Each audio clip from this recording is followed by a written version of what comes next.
మేము తమిళనాడు వచ్చి 3 మంత్స్ అయితే కంప్లీట్ అయిపోతుంది. ఈ 3 మంత్స్‌లో ఒక్కసారి కూడా పానీపూరి కానీ, చాట్ కానీ తిన్నదే లేదు. ఏంటమ్మా అక్కడ దొరకవా అని అనుకుంటున్నారేమో.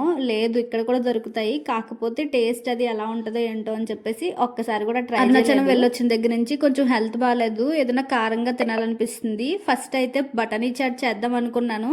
కానీ అంత ప్రాసెస్ చేయలేనని చెప్పేసి ఇంకా పక్కనే పల్లీలు ఉన్నాయి. పల్లీ చాట్ అయితే చేస్తున్నాను. ప్రాసెస్లోకి వెళ్ళిపోతే పల్లీల్ని 3 గంటలకు ముందే నానబెట్టేసుకున్నాను. తర్వాత ఈ పల్లీల్ని ఆవిరి మీద అయితే ఉడకబెట్టుకుంటున్నాను. మీరు కావాలంటే వాటర్లో వేసి కూడా ఉడకబెట్టుకోవచ్చు. పల్లీలు 90% ఉడికిన తర్వాత ఒకసారి సాల్ట్ వేసుకుని కలుపుకుని తర్వాత మూత పెట్టి ఒక 5 నిమిషాలు ఉడకబెట్టుకోవాలి. పల్లీల్ని ఒక బౌల్లో వేసుకుని కట్ చేసుకున్న ఆనియన్స్ ముక్కలు, అలానే మ్యాంగో ముక్కలు, టమాటో ముక్కలు వేసుకుని తర్వాత కొంచెం కారం, ఉప్పు, అలానే చాట్ మసాలా వేసుకుని ఒకసారి కలిపేసుకోండి. నిమ్మకాయ కంటే మ్యాంగో వేసుకుంటే టేస్ట్ బాగుంది అనిపించింది. ఒకసారి మీరు కూడా ట్రై చేయండి. నార్మల్ గా తింటే కిక్కే ఉంటదని చెప్పి బయట పల్లీలు మనకి పొట్లం చుట్టిస్తారు కదా, సేమ్ అలానే చేశాను. కొన్ని రెసిపీస్ బయట తినే కంటే ఇంట్లో చేసుకుని తింటేనే చాలా బాగుంటాయి. అందులో ఈ మ్యాంగో పల్లీ చాట్ ఒకటి. మా ఆయన వచ్చాక టీ పెట్టుకుని పల్లీ చాట్ మొత్తం లాయించేసాము. వీడియో నచ్చితే లైక్ చేయండి, ఛానల్ ని సబ్స్క్రైబ్ చేసుకోవడం